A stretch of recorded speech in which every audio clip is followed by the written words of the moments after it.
Les marches en bord de mer à Tangala me rappellent un peu celles que j'ai réalisées sur l'île de Koh Lanta en Thaïlande. Elles sont très longues et relaxantes. Ici, en plus, c'est verdoyant, c'est beaucoup plus sauvage et vous avez ce tonnerre assourdissant des vagues qui meurent sur la plage qui est tellement impressionnant. Par contre, votre marche parfois va être un peu plus difficile parce que le sable n'est pas compacté de façon uniforme. À certains endroits, vous allez vous enfoncer dans celui-ci. Ça va demander un petit effort supplémentaire.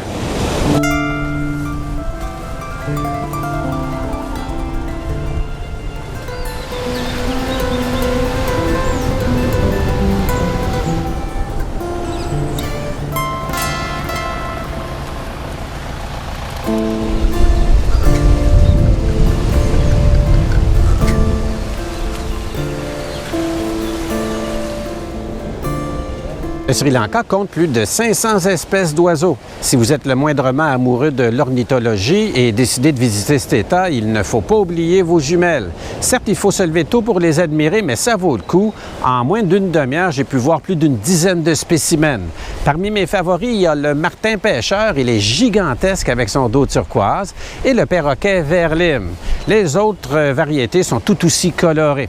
Je crois maintenant qu'on va aller au petit déjeuner.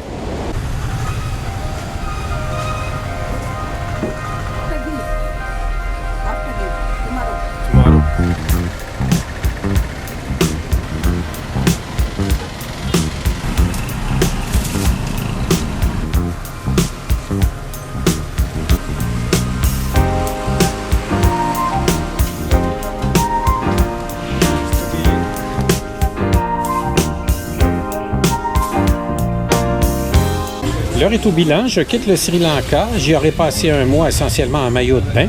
Si les bords de mer ne vous enchantent pas, ce n'est peut-être pas une destination à sélectionner. Bien qu'il y a 2 ans, j'avais également passé 30 jours dans ce pays. Je m'étais arrêté aux principaux sites historiques qui sont fabuleux. J'avais fait de la randonnée en montagne, un modeste safari, mais m'étais quand même aussi un peu arrêté en bord de mer. Donc, il y a moyen de faire d'autres choses dans ce pays. Mon présent voyage me coûte 1 400 $ hormis les billets d'avion. Il y a évidemment moyen de faire sauter la banque facilement. N'avez qu'à louer un tuk-tuk pour la durée de votre séjour. J'ai préféré les trains et autobus qui sont à prix ridicule. Vous pouvez séjourner dans des hôtels plus luxueux, multiplier les excursions, que ce soit la pêche en haute mer, un safari plus sophistiqué, une halte dans une réserve d'oiseaux si vous êtes ornithologue. Quant à moi, j'ai fait 2 plongées, pas plus. Je m'attendais à des fonds marins très modestes et ce fut le cas, bien que les prix étaient quand même pas chers si je compare avec la Thaïlande. C'était pratiquement du 2 pour 1.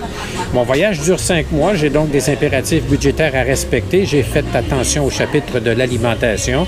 J'ai remarqué que l'inflation a beaucoup frappé depuis mon dernier passage ici. Je sais que c'est rien à comparer au Québec, mais quand même, il me fallait faire attention.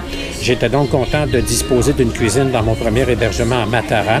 J'ai pu y concocter tous mes petits déjeuners et aussi quelques dîners grâce aux succulents samosas que j'ai dénichés dans des boulangeries.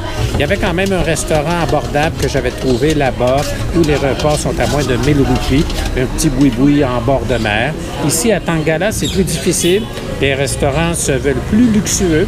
On vous attend avec de jolis présentoirs où les poissons frais et fruits de mer cherchent à vous attirer. J'ai quand même réussi à trouver un restaurant où les repas oscillent à près de 1000 roupies. Je quitte donc en direction des Philippines et je vous y retrouve, bien sûr, si vous le voulez bien.